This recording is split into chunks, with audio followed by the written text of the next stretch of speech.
চিংড়ি মাছ দিয়ে পুঁই শাকের চচ্চড়ি খেতে বেশ হয়। বাই দ্য ওয়ে, আমি মামুন তোমাদেরকে সাথে নিয়ে আজ আমি আমার রান্নাঘরে বানাতে চলেছি চিংড়ি পুঁই শাকের চচ্চড়ি। বন্ধুরা, কি লাগে দেখে নিই। আমার মতো করে বানাচ্ছি, তোমরা মানিয়ে নিও।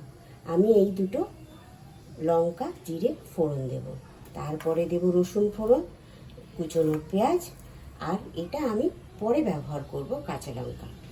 একটু সময় আর রান্নার সুবিধার জন্য চিংড়ি মাছ ভেজে রেখেছি, আলু ভেজে রেখেছি, আর পুঁই শাকটাকেও আমি কিন্তু ডাঁটার সময় একটু ভাপিয়ে রেখেছি। সোজা কড়াইতে চলে যাই। দেখো, এই কড়াইতেই কিন্তু চিংড়ি আর আমি আলু ভেজেছি, সেই জন্য চিংড়ির টুকরোগুলো রয়ে গেছে।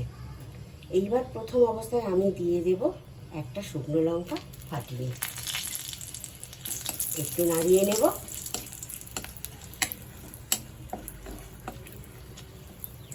এইরকম অবস্থায় দিয়ে দেব সাদা জিরে,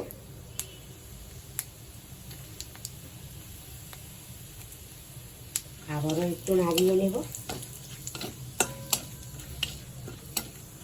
এই যে চিংড়ি ভাজার টুকরোগুলো আছে, এগুলো কিন্তু স্বাদটা বাড়িয়েই দেবে, তাই আমি কড়াটাকে চেঞ্জ করিনি।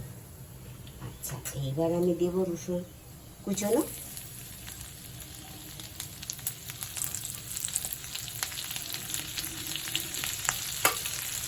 আবার একটু নাড়িয়ে নেব।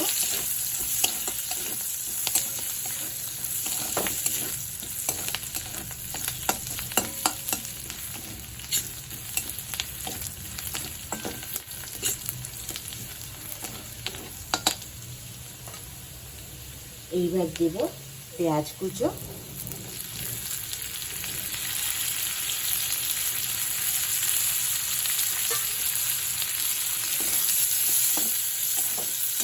আবার একটু ভালো করে নাড়িয়ে নেব।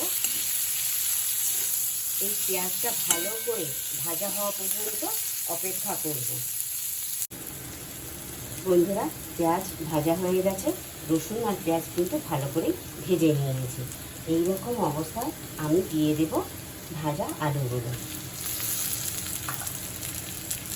আর কিন্তু দেব যে পুঁই শাকটা আমি ভাপিয়ে রেখেছি।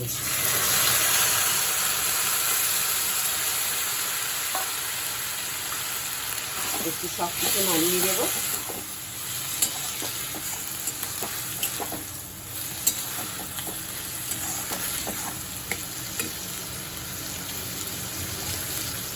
এইভাবে আমি ব্যবহার করব নুন, যে লবণ আমি আগে ব্যবহার করিনি, শুধু চিংড়ি মাছ ছাড়া। অল্প লবণ দিয়ে দিলাম, দেব অল্প হলুদ গুঁড়ো,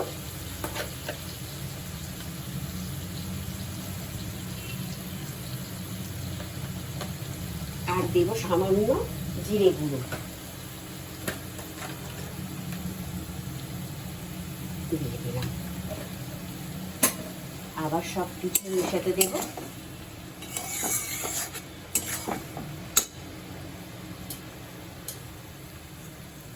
সব কিছু একটু ভালো করে মিক্স হতে হবে।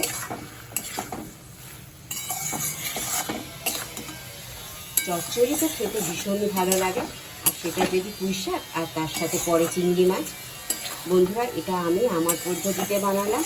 তোমরা কিভাবে বানাও বা কিভাবে বানানো যেতে পারে, কিভাবে করলে বেশ সুস্বাদু হবে, সেটা কিন্তু তোমরা কমেন্ট করে অবশ্যই জানাতে পারো।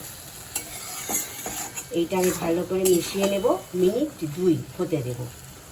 বন্ধুরা, পুঁই শাকের জল একদম শুকিয়ে এসছে। এর মতো অবস্থায় আমি দেব ভাজা চিংড়ি মাছগুলোকে দিয়ে দিলাম। সব সময় আবার একটু হতে দেব।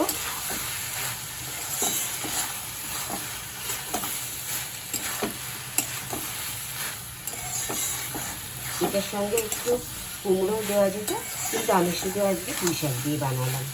আচ্ছা, এই অবস্থায় দিয়ে দেব কাঁচা লঙ্কাগুলো।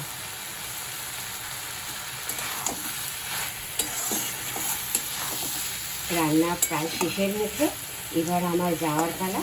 আর যাওয়ার আগে তোমাদেরকে বলবো, কমেন্ট করে জানাও আর লাইক, শেয়ার, সাবস্ক্রাইব করো।